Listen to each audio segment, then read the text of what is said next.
Maglawoy ko karon ako ana ning hiwaon ng kalabasa, tapos kamunggay, tapos kining gulay nga 100, alugbati nga 130 ang kilo, shocking. Tapos kanit di mayo na nako kay may sudan sa paniud to.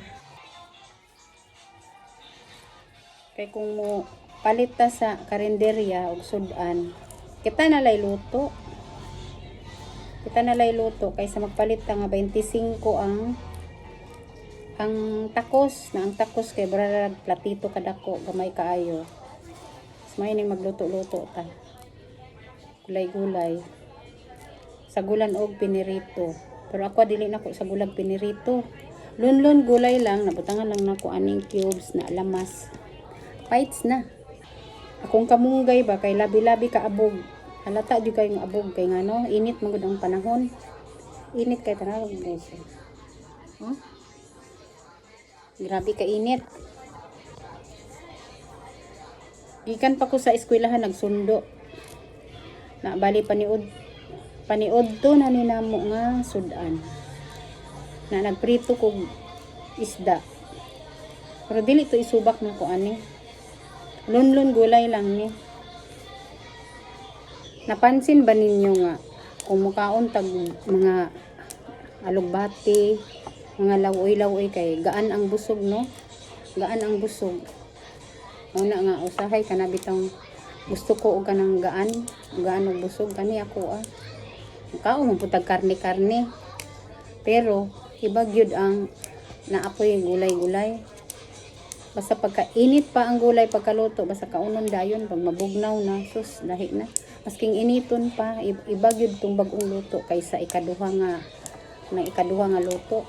Ay kanang kaduhang init, barang inanak ba. Na ako ana pud ning itanom. Pero naana dito daghang kaayo wagi hapon na tanom.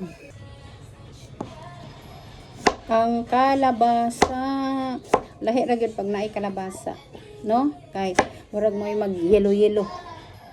Naa di ay koy pinirito nga dugay na sa kabuk ulo.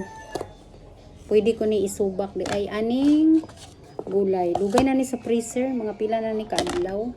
Basta pang bugnawa. Pila naman kakaadlaw oy. Pero di pa ni maunsa kay naka-freezer man. Kani ang akong isubak.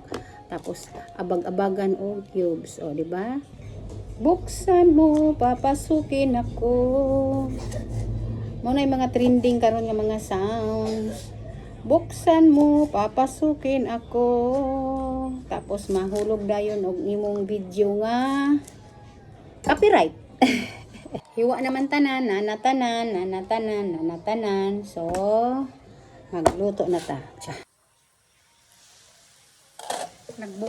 Nagbukal na ang ako huwag na akong prito. Tudluan ta magluto ha. Loy kamatis, sibuyas dahon. Joke. Luto taglawoy guys kay para makakauna. Nalimtan ang tanglad. Ang tanglad di ay nalimtan og ang kalabasa. Ay, asinan na to. Gamay lang. Cubes. Char. Na paminta nga tagdos ay tagpiso di ay. Daghan taghugason. Pasensya na sa makikakita og hugason. Char. Siyempre butangan og bitchin. Lamig na tanaw na butangan lang nato og patis. Char. Patis. Wa pa nalata ang kalabasa. Dagko mo hiwa akong kalabasa. Dagkog hiwa na pila ra pud to isa ka slice. Pila gyud 10 pesos. Mo ni akong giprito. Nagpalit di ay ko og suman 20 pesos. Suman nga kani nga suman oy kanang pilit. Mahina na siya ihalo sa alam mo mga pi pero tubig-tubig lang kay sus di maayo sige pangapi. sige lang tag kape, kape sa buntag. Nakaduhan ako ka baso na wala man hinong gipanghurot. Kumbaga nagsayang-sayang lang yung sa kape. Wa na hurot ang kape. Ang kalat ng mesa ko. Lami na tanawon ako kung ano na to ning na maubas na magit siguro ni kay gamay kay ang sabaw. Gamay lang ang sabaw oy kay walain pug nang butaw na butaw sa sabaw. Ay, usam na akong kamera oy masipyat man.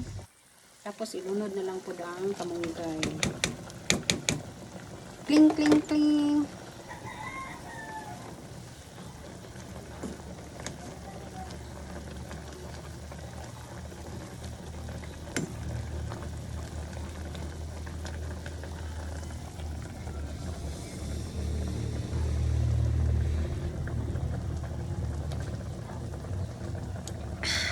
Tilawan o sabi. Espiso kaayo.